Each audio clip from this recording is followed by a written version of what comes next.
In this video, I'm going to reveal how much mortgage brokers really make on a loan, as well as expose some of the dirty little secrets that mortgage companies don't want you to know. Hi everyone, welcome to our channel. I'm Megan, and in this video, I'm going to talk about something that a lot of people are curious about. How much do mortgage brokers or mortgage companies make on a loan? A lot of people seem to think that they're getting taken advantage of when they work with a mortgage broker, but is that really the case? So stay tuned and I'm going to reveal all. Before I get into the juicy tips, if you are new to this channel is dedicated to helping home buyers and homeowners, as well as to give tips and tricks to the loan officers and realtors who serve home buyers. So if you haven't subscribed to this channel, make sure you hit the subscribe button, hit the bell to get notified when we release videos that will help you with credit, personal finances, real estate, and mortgages. So mortgage brokers are an important part of the home buying process, and they play a crucial role in helping people achieve the American dream of home ownership. Contrary to popular belief, mortgage brokers can make a lot of money, certainly much more than most people think. So what we're going to do is we're going to explore the different ways that mortgage brokers can make money, break it down, and we're also going to take a look at the average earnings for mortgage brokers, both the owner of a mortgage brokerage and the loan officers that work and originate loans within the brokerage. So let's start by digging into the way that brokers make money. There are a few different ways that a mortgage broker can make money, and the most common way for them to make money is by earning a commission on the loan that they originate for a home buyer. Mortgage brokers typically earn a commission of somewhere around 2% to 2.75% on a loan that the company originates and closes. So an example on like a $200,000 loan that closes and makes 2.75% is the company would get a check for $5,500. If you're a loan officer or paying a loan officer who originated this mortgage at a mortgage brokerage, a loan officer typically makes somewhere between 75 to 125 basis points of that. Let's keep going with our same example and our same $200,000 loan. So a loan officer who closed that $200,000 loan, if they got paid 1.25% or 125 basis points, they would get $2,500 of that check. This leaves the owner of the mortgage brokerage to run their operations with the remaining commission. So that would be that $5,500 minus the $2,500 means $3,000 to run the brokerage. And mortgage brokers make money when someone purchases a home and they become mortgage borrowers who walk away from the closing with a monthly mortgage payment. They can also earn a commission when homeowners refinance a loan. Mortgage brokers have the ability to choose how many loan products they offer, how competitive their interest rates are, and some of the most common loan products that a mortgage broker can offer, and a lot of lenders also offer, are your conventional mortgages, there's adjustable rate mortgages, fixed rate mortgages. Then you've got FHA loans, which is the Federal Housing Administration, VA loans, the Veterans Administration, and USDA loans.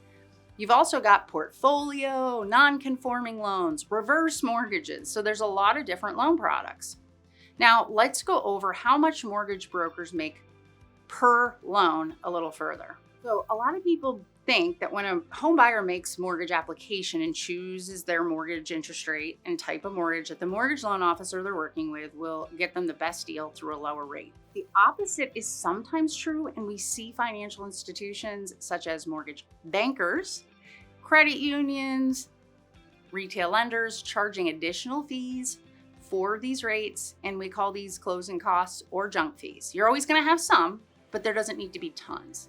So some of the lender fees that can be found on estimates and are part of this calculation, there's an application fee. A very normal one is an underwriting fee. Almost everyone charges that. And then there's a processing fee, loan origination fees, discount points, mortgage points. You don't want to see all of them. You maybe want to see one or two.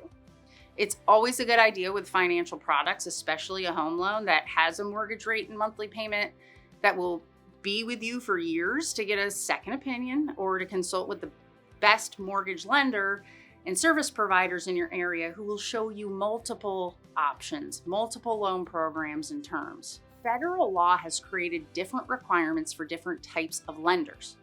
So a mortgage broker will most likely save you the most money over the life of the loan and at closing, contrary to what most people think. Mortgage brokers typically make the least amount of money when helping a borrower get a loan when compared to mortgage companies, mortgage retail companies.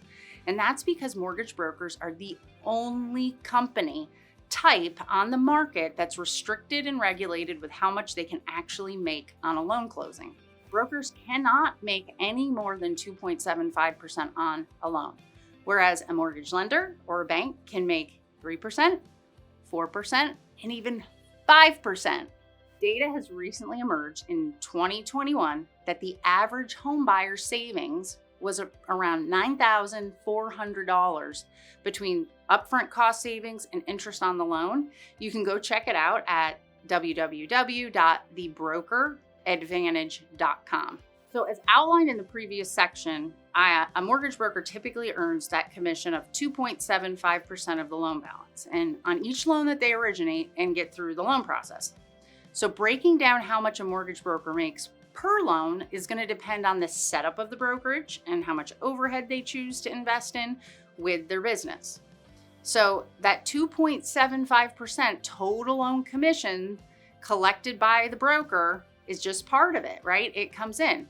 There's the employee overhead, there's the cost of originating loans, the cost of pulling credit reports, the cost of mistakes, there's rent, utilities, the technology, and that gets us to what's the net commission that a mortgage broker can make on a loan. So how you do this is you divide the net loan commissions by the number of loans closed in a year, and you'll have the amount that a mortgage broker makes per loan on average when they are the only one originating loans. So if a mortgage broker owner has loan officers that work at their brokerage, you must also subtract that loan officer's commissions paid out.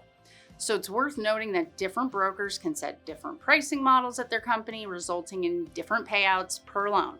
So let's calculate how much a mortgage broker company can make in a year, because there's a variety of different ways and incomes. When the mortgage broker gets paid commissions by a bank, the loan closes, the mortgage broker is typically paid by the wholesale bank that sends the money and funds the loan. That wholesale bank is the institution that provides the money to the borrower, which is determined by the mortgage broker who locks in that interest rate. And so a mortgage broker has to choose if they're going to be paid one of two different ways, either what's called lender paid compensation or borrower paid compensation. But either way that they pick, they typically are making the same amount.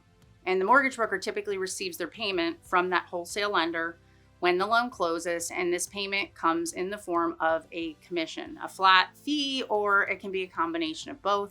But in most cases, the mortgage broker will receive their payment within a few days of the closing. The title company, who meets with the home buyers and the home sellers, they disperse checks and they'll mail them to the mortgage broker within a few days of closing.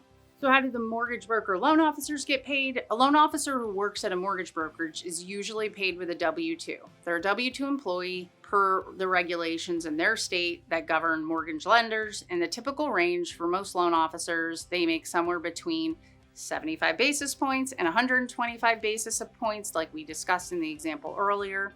But there are other pay structures available out there for loan officers that work at brokerages. You can have a branch loan officer who gets a higher amount and then they pay all their expenses. Just like in retail lending models, there now are mortgage brokers who offer these branch models for loan officers with higher production.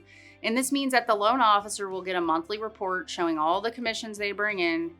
The mortgage brokerage retains a set percentage of the commission, and then the expenses that the loan officer incurs throughout the month are deducted from the remaining commissions. So how much do the mortgage broker owners actually get paid?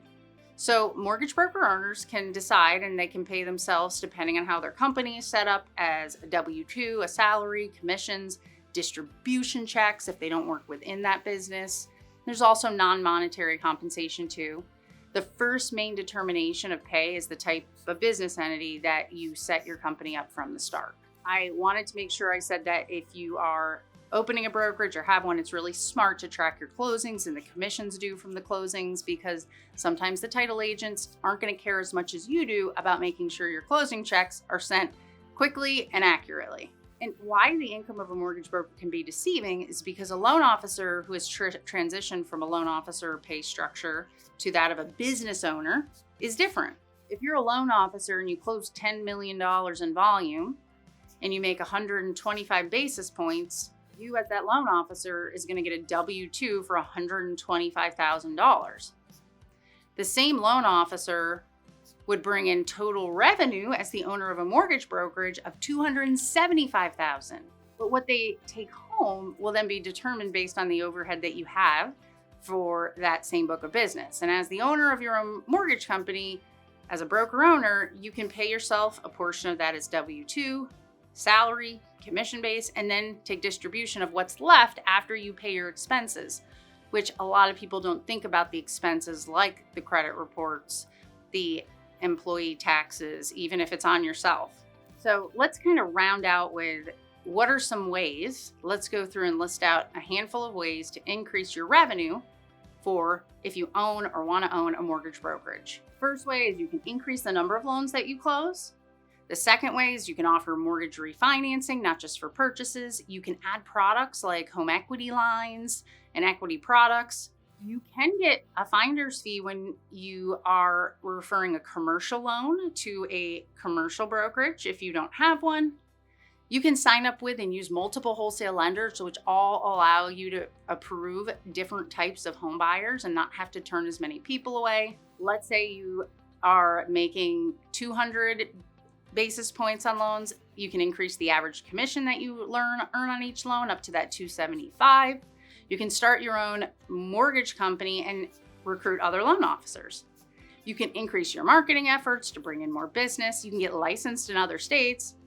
And you can use outsourced services instead of hiring in-house for all the jobs and tasks that you need done. So if you'd like to learn more about how to become a mortgage broker or open a mortgage brokerage, all you need to do is click on the link in the description and someone from our team will reach out and schedule a time to talk with you. This is 100% free, no payments required. We will be there to guide you, answer questions, point you in the right direction. We hope that this video gave you the insight that you're looking for and that you will join us for more information on our next video. And if you know someone who could benefit from this information, please share the video with them and hit that subscribe button and the bell to get further notifications. Otherwise, we'll see you next week.